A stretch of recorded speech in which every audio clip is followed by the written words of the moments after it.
Joseph Lindsley is a traveler and writer. Until recently, he held the unique distinction of reporting from Ukraine every weekday of Russia's full-scale war for a US radio station. Now he's the founder and host of Under Fire News, a multi-platform media campaign aiming to keep Ukraine in the headlines. He was protégé to Fox News founder Roger Ailes, but Lindsley escaped that frenzied world where power mattered more than truth. He remains in Ukraine to help the world understand what is at stake in this fight, the nature of Ukrainian freedom, and what we can learn from Volya, that is, the Ukrainian will to win. These themes have never been more important as they are now, and I strongly encourage you to follow all the links in the description to Joe's platforms, his Substack, website, YouTube, etc., as well as on X, and of course support the work that he's doing. Joe, welcome to the channel. Welcome back, I should say, to the channel. Hey, Jonathan, great to see you. Hello from Kyiv. And let me apologize in advance. My computer has been glitching all day. We don't know yet if we can blame it on a Russian attack, but it's so if there's a glitch, that's why, and we'll try to get through it. It did, and just to let people know, it looks like it's temporary. If it does glitch, it's just for a second or two, and hopefully we can get beyond that, because what you've got to tell us, I think, is important. We're going to start with Russia's persecution, and I think we can actually call it that, persecution of Christians. And one of the catalysts recently was an extraordinary strike in historic heart of Lviv, but they have been striking Ukrainian cities over the Easter weekend. They use holidays, they use periods where communities get together, and Ukraine is actually a very spiritual, very faith-based country. Russia's been utilizing that to try to kill, maim, and destroy. Let's start with these themes. Well, I think, as we look at the Russian attacks on Ukrainian Christians, there's two ways we have to look at it. One are precise and targeted attacks, especially in occupied territory. But as we saw the attack on this ancient, centuries-old monastery in Lviv, and the second way is in general, by trying to kill the Ukrainian nation, Russians are actually in the process of exterminating what is one of the most actively Christian countries in Europe. So even by attacking Ukraine at all, it is inherently an attack on one of the most flourishing sort of a country with high church attendance rates. Really one of the most actively Christian places in Europe. That's what Ukraine is. And so this whole war, in a sense, is an attack on, so much of what people in the West lament has been lost when it comes to religion and tradition, thrives in Ukraine. And Russia is bombing that every single day. But if you want to look at the very targeted approach, which really, I think, reveals who Russia really is, if you look in the occupied territories, the Russians have... they've banned the Greek Catholics, and the Greek Catholics, it can be complicated for the outside world to understand, but the Greek Catholics are in union with the Roman Catholic Church. They're in union with the Pope. They're Eastern in style. This situation has been this way since the 1600s. And the Greek Catholics are mainly in Western Ukraine, but they are scattered throughout the country. And in occupied territories of southern and eastern Ukraine, Greek Catholicism is illegal, as is evangelicalism, as is Ukrainian Orthodoxy. And the Russians have had a special animus toward the Greek Catholics. During the Soviet years, Greek Catholicism was illegal, including in Lviv, which is the biggest Greek Catholic city in the world. And if you look at the church attendance rates, firstly for Ukraine overall, the last year for which there was good data was 2019, before the pandemic. On Easter Sunday in 2019, and this is from a big religious survey in Ukraine and Russia, more people in Ukraine attended Easter Sunday services of any denomination than total, more people in Ukraine than in all of Russia. And Russia is back then was at least 4 times bigger than Ukraine. So Ukraine is a deeply Christian and religious nation, and religious nation. And if you go to Western Ukraine, where their faith was directly suppressed because they were not Orthodox, they were Catholic, this Greek Catholic variation, but still Catholic. And they kept the church alive underground up until 1989, 1990, when they were gaining their freedom. And the church attendance rates, like the weekly attendance rates are about 58% in Western Ukraine for the Greek Catholics. And the overall attendance rates for the Orthodox, Ukrainian Orthodox, throughout the country are much lower. It's about 25%. And the reason for that, as I see when I travel to eastern Ukraine, the Soviets did so much to destroy religion and faith in Europe. There are a few pockets that were able to resist that. Poland is one, so is Western Ukraine. And so if you look at, what is the most vibrant religious part of Ukraine, it is the West. It is the Catholic West of Ukraine.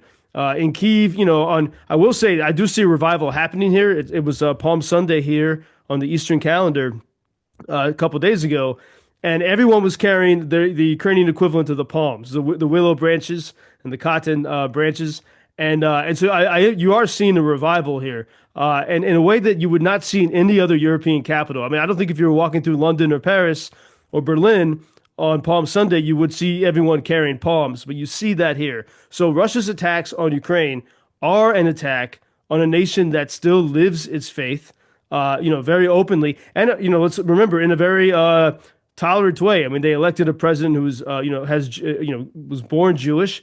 They have Muslims in government. So it's very tolerant, but it's a very active religious society. Now, we look at the specific targeted attacks in the occupied territories. The latest information we have, the Russians have killed 49 priests or pastors. Most of them were tortured before they were killed. There are others who have escaped, and they were tortured before they escaped. Russians have turned evangelical churches in southern Ukraine into Russian cultural centers. This is sort of the same. This is sort of the same thing we saw during the Soviet times and during the Cultural Revolution in China, turning churches into state cultural institutions with pictures of the dear leader, in this case, Putin. So we have this targeted, it is illegal to be Roman Catholic, Greek Catholic, evangelical, or Ukrainian Orthodox anywhere in Russian-occupied Ukrainian territory. Now we add a third layer where the Russians are now with this attack on Lviv. They sent an Iranian Islamist regime designed drone, to this 600 or 400-year-old monastery, and in the center of Lviv, and that was the first time that the UNESCO protected center of Lviv has been hit in this war. Many people thought because it is such a beautiful thing that the Russians would sort of leave it alone, the way people thought Hitler didn't want to touch Paris. And so to have Russia hit the center city there, and especially to hit this church complex, really has shaken people, and it sort of reawakened this idea that, wait a second, this has been Russia's goal all along, to kill the strongest places of resistance, and religion. If you want to have a totalitarian society, religion is often one of the key areas of resistance, because they have another allegiance. They don't worship the state; they worship their God, and so that's why this does have everyone on edge. And I think people are hoping that this story can maybe help wake up the West. Unfortunately, some of the headlines I saw, that the thing that the American media took away from this attack was, a rare daytime attack. That was the big news. Not that a 400-year-old Catholic church was hit. Because if Americans knew that a Catholic church was hit, that's just the way it is. They might be more likely to care, because it would feel, something that feels closer to their heart, and something that would make them examine their stance on Ukraine. Why, if indeed, Catholics and other Christians, their churches are being bombed, their priests are being killed, and their entire nation is being taken away. And for those who sort of doubt this, there is plenty of evidence online. But also, it's worth noting that the highly militarized cathedral dedicated to the armed forces in Russia, opened, I believe, in around 2020, was originally going to feature mosaics of Stalin and Putin. Eventually, the scandal was so much that they decided to launch it without those. But it does suggest how blended the state is with religion in Russia, and you just have to look at pictures of that cathedral. It's extraordinary. It's as if Game of Thrones had designed an Orthodox cathedral. It is truly macabre and extremely dark as well. But this is not what you get in Ukraine. You do not have a synthesis of state and religion. You have an extraordinary degree of tolerance, as you said there. It almost reminds me of what, Jerusalem might be if everyone wasn't intent on killing each other and fighting over a scrap of land. In Ukraine, that dream of multiple denominations, multiple beliefs, and even people who are agnostic and atheist actually finding common cause and demonstrating a very high degree of tolerance towards each other. Some will say that that's not always been the case throughout history in this part of the world, but it is absolutely true now that I've never been anywhere that has actually had so much cohesion between people of different identities, characters, cultures, and so much tolerance of diverse opinions. Is that a fair statement? Yeah, of course. I mean, there's always tensions in any society, but overall, I mean, you see, as I mentioned, a religious revival happening here.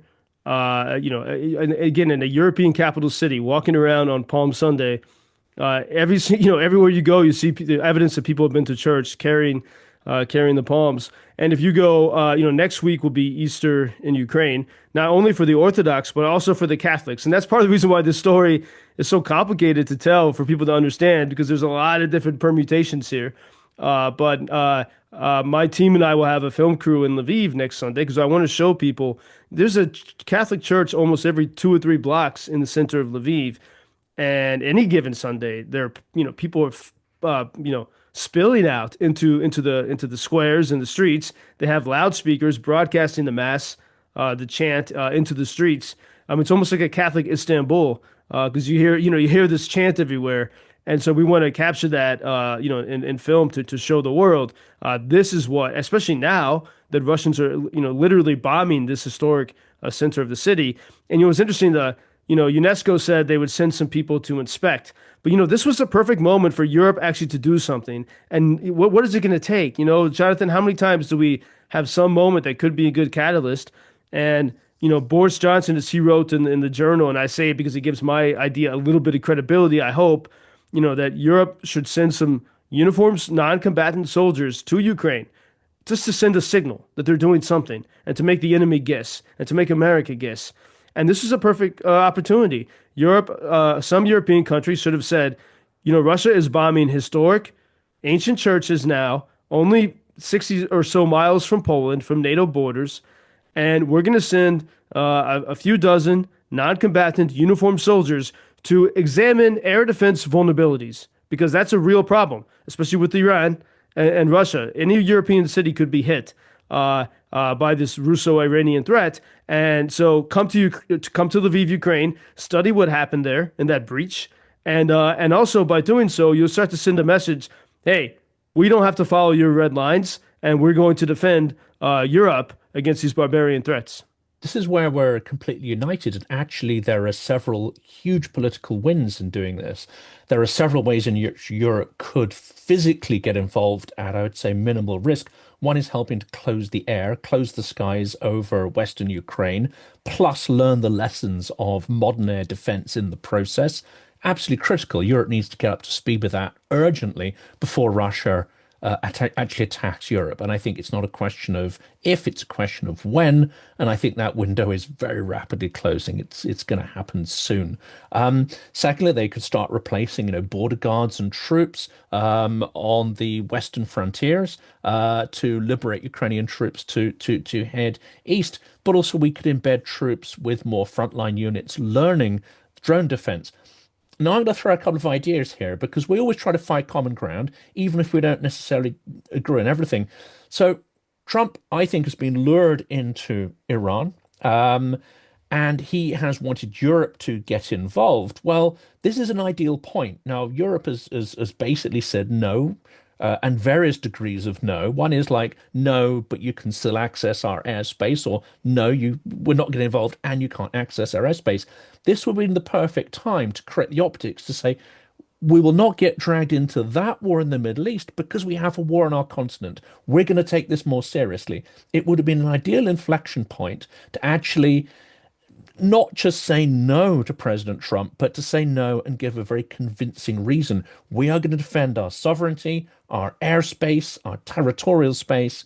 Greenland, Ukraine, Europe is one, and we're going to go all in to defend it. Now, he might not have appreciated that, but that would have been an incredibly powerful gesture, and it's the perfect time to do that.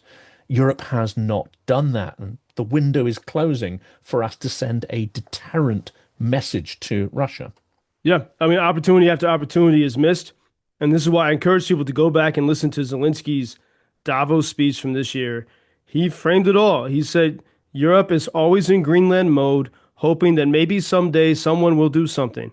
And once again, we see this. And all they had to do, you start with one step, send a dozen uniformed soldiers to Lviv as one step. And then you get to, it's like putting your toe in the water. Hey, we can do it because Russia can't do anything about that. They're going to talk a big game, and you increase your confidence. You keep your populations realizing, hey, this is okay. This is actually going to make us safer. And instead, they don't. And then you see, here's where if we realize that we need to, try to work together across the Atlantic, we have to try to understand each other. And the only people that, the people who care the most are the ones who care the most. If that, we have to try to get other people to care. And that's our big challenge. And people, you see things one way, someone else sees something differently. And so from the American perspective, they say, hey, you wanted our help with Ukraine, but you won't help us. And you have reasons why you won't help, I know. But you have to understand America had reasons why they didn't want to help with Ukraine. And we can argue forever about those reasons, or we can more helpfully start with the psychology. This is how people feel slighted. And Russia loves this whole thing. We become further and further divided. And I think one instruction, I don't have clear answers on how to make all these persuasive points, but one area where we can start to begin to understand, MAGA was fiercely anti-war. And Trump did face a bit of a rebellion, in the past year. I was going to ask about that because I still am struggling to comprehend, because the core podcast bros all seem to have split on this one.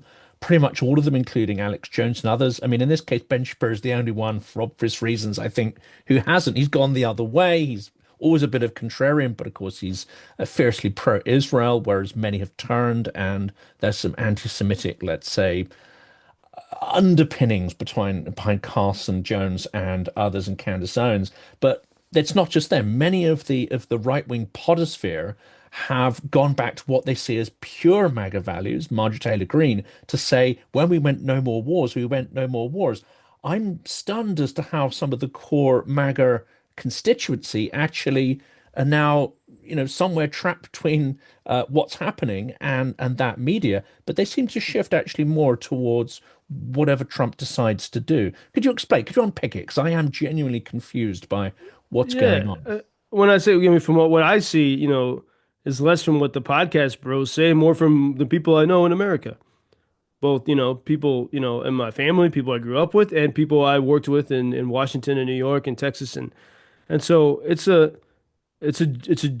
genuinely MAGA and many Americans. This is what MAGA is popular. It's Democrats and Republicans were sick of the foreign war machine, Iraq and Afghanistan. And so this was a major reason why they had a reflex against helping Ukraine. They didn't see a clear plan, which we didn't have one under Biden. We don't have one now. So this is, if you can understand that, you can start with some sympathy, and then you can begin to construct, okay, how do I reach such people? And if you look in the case of Iran, why do they care? In fact, some MAGA account connected to Laura Loomer and all that just shared a video that I made about Iran. They stripped away our name and the Ukrainian stuff, of course. But why? There's a sympathy for Iran. Why? Look what happened. 30,000 people at least were massacred by the regime. Or more. Could even be more. Or more, yeah. And so, sources, yeah. So there's a sympathy there for the people. So MAGA, what they do not want, and this is speaking for people I know, and I would say the way, if I had never come to Ukraine, what I would be thinking, they don't want vague wars for some idea of freedom, because that's the George W. stuff that they reject. In countries that don't even know what freedom is. They don't want to do that. But if a country knows what freedom is, so much of their, now you'll see in a second, there's a parallel. But it was if a country knows what freedom is, if the people are willing to die for that, and they're getting massacred in the streets by this regime, MAGA will have a sympathy for that and say that's something we can work with. So it actually, rational arguments about security don't work with most people in America. It's too complicated and it sounds too much like the old George W. Dick Cheney playbook. What works is the emotional appeal. These are people who are like us, and they want to be free, and they want to practice. I mean, even Iranians who are they're Muslims, MAGA will support them because You they can want to be free. relate it back to America's founding story 250 years ago of resisting imperial control, etc., etc. But yeah, but it's not even that. I think it's very simple. It's what they feel today. There's nothing more bigger than that. It's just this is they said this is unjust. I mean, look at all the resources America spent to rescue one military guy, two servicemen, two airmen, 155 aircraft involved. A lot was lost because they haven't learned lessons about drone warfare and drone capabilities from Ukraine. But they will spend any expense, and that they care more about than say some protester getting killed somewhere because it's the military. That there's a great value, and America will not count the cost of something that they care about. In a similar way, there's a support for the Iranian people. There's the Shah in exile, the Crown Prince in exile. It's easy there's a movement you can believe in. Now with Ukraine, they haven't been given that. And if the revolution of dignity, if Russia had been strong enough in 2014 to immediately do what they're doing now, after the revolution of dignity, it would have been much easier for Americans to say, "Oh, I see the correlation." But even pro-Ukraine people never. I talk about it a lot because I know that this is connected. The only reason Russia is doing this war is because they could not control the Ukrainian people. So this is a prolonged everything that the mullahs did in January to the Iranian people. The Russians are doing to the Ukrainians. Ukrainians have learned, they have a bigger country and they've learned how to fight back and to resist. But so there is a strong parallel. But it's up to us to try to make that case. And one of the best ways that we can make this case is with the Christian angle, because we see that Russia, has with particular venom has gone after anyone who's not Russian Orthodox, which is, by the way, only 12%, and actually it's probably much less now because people have left that church of Ukraine. And the way Russians have targeted Christians, that story has to be told because it is the truth and because it will appeal to the Americans. And the Iran example shows us that MAGA will set aside their general principle against war. It's not because of Trump. Trump can do this only because the MAGA base has an innate sympathy for what happened to the Iranian people. And that's what has to be shown here in Ukraine. And it's, the Iranians and Ukrainians are, have so much in common. They support each other. I mean, it's Europeans who are more skeptical even today about the war in Iran. Ukrainians are not skeptical. Ukrainians generally see this as still a good chance if we use it well. And if Europe would help in some way, okay, help America would be great and maybe it would be over quicker. Or, as you said, just use this chance to start doing something big here. Become a player. Become a player. Do something. And there's another commonality there. There's another commonality because I think, yes, there is a holding back because it's Trump. That is there for sure. But there's also a holding back because the threats against Greenland earlier in the year, the multiple threats already to dissolve NATO and coercion. But I think the biggest one, there is a commonality, unfortunately, and this isn't just President Trump, this cuts across to Biden as well, whereas there was a strategic plan lacking to help Ukraine towards victory. After the initial decapitation failed, and I can see that there probably was a kind of plan, mostly maybe driven by Israel, but there was a plan to decapitate the regime, initiate popular protests.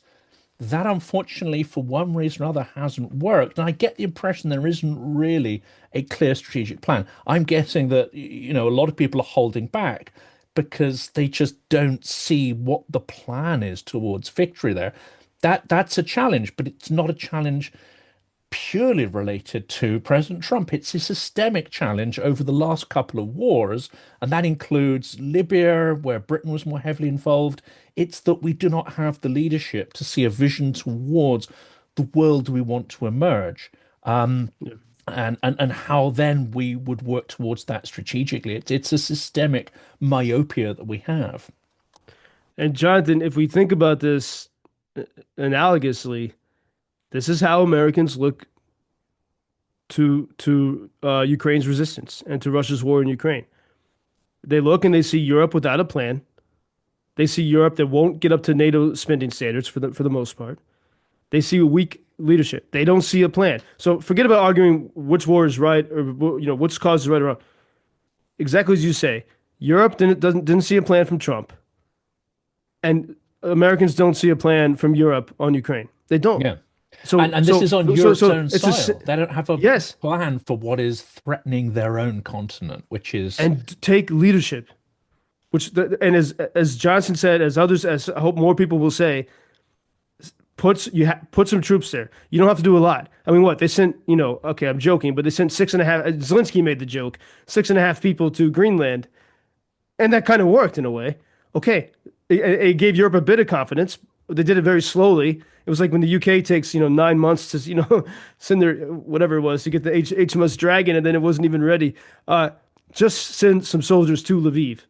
Just do it. Something. Don't close the skies yet. Start small, but do something.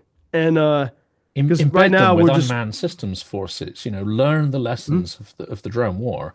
yeah. Now, I have to say, I have to inject in here because there will be some people who say, hang on a second.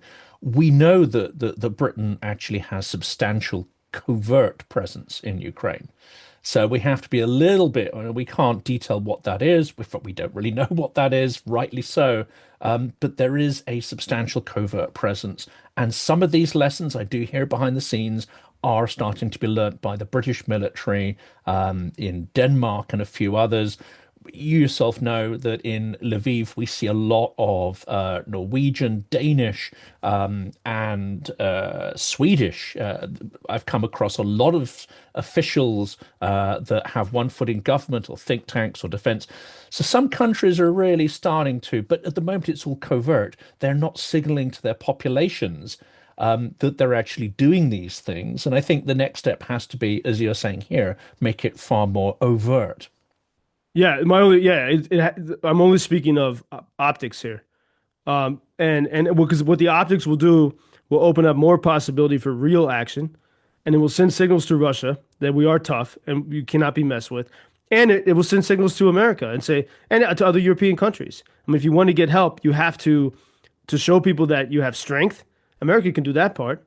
But then you have to show people you know how to deal with strategic vulnerabilities, and you have to show people that you have a plan, you have a vision, and cast a vision on how things could look and how this could be turned around. And instead we had, the UK, you were arguing, whether or not to send troops after a magical unicorn 1-day peace deal. I mean that's a crazy thing to even be talking about, and it projects weakness. And so this is, by the way, I will note that. Since February 28th, since the American-Israeli war versus Iran happened, all of a sudden I started to get phone calls from people in the American defense industry, people who used to work at the Pentagon and other places, and they didn't really give a damn about what I was doing here. All of a sudden, really proud of you. It's just great stuff you're doing in Ukraine. And then they want connections because now they see, and think about this, the Minerals Fund. The U.S. Minerals Fund, its first investment is in a Ukrainian Miltech startup. This is happening, by the way. The U.S. is still supported, and because there are smart people working, and the Minerals Fund, they said, with the Minerals saying that's ridiculous, that's for down the road. Right now, Ukraine has a need, but now they see, we can benefit from this, and so the Mineral Fund's first investment is in a Ukrainian Miltech startup, SINE, SINE. Is a firm, and this is a good sign, and Ukraine is seizing this moment well. Zelensky, look at how he was received in Syria, which is extraordinary. I don't know Syria incredible. They gave him a royal welcome, and they have a startup regime, but they wanted to send a message. And nowhere has Zelensky been received like that, and no one else has Syria honored that way. And we're starting to see that you can start to form these alliances. But I think people are now serious defense people. Okay, there's always the opportunists who just want to take advantage. Like the Trump sons have a drone company that they test on the golf course. Good luck in war. Kellogg's part of that. I don't know why. Maybe I'm missing something. But we also see people that are saying, no, Ukraine knows, drone. Well, they realize it's not just drones. Ukraine has a rapid iteration Miltech ecosystem that can adapt to quickly changing threats. And, we have the stories of as we end here, okay, we started talking about the drone that hit the church in Lviv. They hit it was the monastery complex around the church. And people say, oh, so you could say that means weakness. No, the Ukrainian interception rate for these Iranian Islamist regime designed Russian drones is 80 to 90%. And the Russians are always adapting with Iranian help, with Chinese help. And so something's going to get through, especially because what Ukraine has is the ability to adapt. What Ukraine doesn't have is the financial resources to scale. So Ukraine has what it takes to move quickly. And this is, I think, a big part of Zelensky's pitch in the Middle East. Because at first the Middle Eastern countries were saying, oh, give us your interceptors, just ship them over. And Ukraine said, that's not how it works. Ours are fine-tuned based on the situation here, based on our climate, based on our terrain, based on what the enemy does. And you have to make it suitable for the environment because that's what the enemy is doing. And indivisible for the operators. You cannot really make them function without the electronic warfare operators, the monitoring operators, the planning system, the Delta battle management system that then integrates it, and then those who are going to actually fly it, and with all the servers and infrastructure in the field. So it's mad just to treat it as a supply chain. No, it's an ecosystem, and the human component of that is 50% of why this stuff is working. I think they're realizing this now. Yep. But it's slow, but we got to move faster. I hope so. I mean, it suggests that Ukraine has not only an extraordinary military industrial complex, but it's not going to be one based on the pattern of the one that unfortunately has been eating out the heart of US democracy, which is the huge, greedy primes that have injected vast funds back into the political system. We know that to an extent. That's happened in Europe as well with Rheinmetall, BAE, and others. These huge, greedy corporations taking enormous margins for stuff that takes forever to deliver and now is no longer as effective. Ukraine is built on a very different dynamic of lowering margins, moving quickly, agility, doesn't have the scale, as you say, there, but we're seeing a transformation, which we have to come back to this, I think, and maybe have a conversation with Deborah, because I see traditional US power almost like a dinosaur that doesn't quite realize the comet is streaking towards, its lunch, as it were. Nice space reference these days as well. And as we call it, think of the Rheinmetall, the German defense CEO, dismissing Ukrainian tech as made by housewives, which actually was good because it revealed the dying mentality of European defense leaders, some of them, and it revealed, what Ukraine. One reason why they've been able to do well, and one reason why production can work here, is because it's so decentralized. You could say it is, every housewife has an operation. It is so decentralized, and it's cost effective, it's adaptable, it's innovative. Everything that we Americans at least say that we want, and so if we can keep pushing these, I think there's two things. Show what Ukraine is, and even when it comes to Marco Rubio and others, they know that Russia's bad. They don't really know what Ukraine is because they haven't felt it, they haven't seen it. And so show that Ukraine is this tolerant, but also very traditional, very Christian nation. It has one of the most active Catholic regions in Europe that Russia is bombing. Russia has outlawed in occupied territories Catholicism, evangelicalism, and Ukrainian Orthodoxy. Outlawed it. Show that. And then show the other part of this, the innovative culture, the Miltech startups that can now we see protect all of the free world or anyone who wants to be free from these tyrannical enemies and from the axis of China, Iran, and Russia. And together, if we can see these things, you say, oh, maybe Ukraine is, we support Iran because the Iranian people. We support the Iranian people. And Ukrainian people also stand for freedom. But here's the difference. With all respect to the Iranian people, here's where there can be a plan. Ukrainians have a plan. Ukrainians are holding on. Ukrainians are not getting massacred in the streets. They're getting killed from the sky and at the borders, but their streets are safe because that's who Ukrainians have built the society. It's already here. We don't have to do too much more to get to victory. And of course, with that, I got to run, but you got to run, and we'll continue that as well. But also, this military ecosystem cannot exist without a strong society based in values and without the tech coming from within society. Without that connectedness, you do not have the ecosystem, you do not have defense. We're entering an extraordinary world where democracy has the advantage. Let's keep hammering away at it. Joe, thank you so much. Jonathan, always great to talk to you. Underfirenews.substack.com. All right. Thank you all. Thank you for watching this video. Your support is massively appreciated. Here's just a quick notice at the end of it. Please do stick with this because here are two important messages. Firstly, there are links in the description of this, and I really want to share with you the work of Stephen Moore and his team, founder of Ukraine Freedom Project. He's a former congressional Republican chief of staff, and he's been in Ukraine now for most of the full-scale war. In fact, he was there on day 5 of the war, and he's produced an extraordinary film, A Faith Under Siege, that documents Russian atrocities against Ukrainian Christians. If you haven't seen that, if you haven't even seen the teaser, I strongly recommend you look at that, and of course look at the wider work that his team does to evangelize the importance of Ukraine as a topic, especially and crucially now amongst congressional Republicans. Khartiia is a Ukrainian corps operating around Kupiansk, which is a critical area of the front. Now, this campaign won't be for everybody. It is a kinetic campaign in that we are crowdsourcing here for funds to buy vampire drones, 15 in fact. 5 of those have already been achieved in this campaign, but we are looking to scale this up to get the full amount of $40,000 US. That's going to Dzyga's Paw that are handling this. This is an incredibly important campaign. There are many creators who are taking part in this. My view is that it's not enough at this point just to help Ukraine to survive. It's not enough just to invest in humanitarian causes. Not everyone's going to be comfortable with this, but they have to remove the invaders from their lands. To do that, they need the skills, the munitions, the weaponry to achieve that. This is where these vampire drones come in. So please, this isn't a full polished promo. I'm still working on that, but the campaign launches today.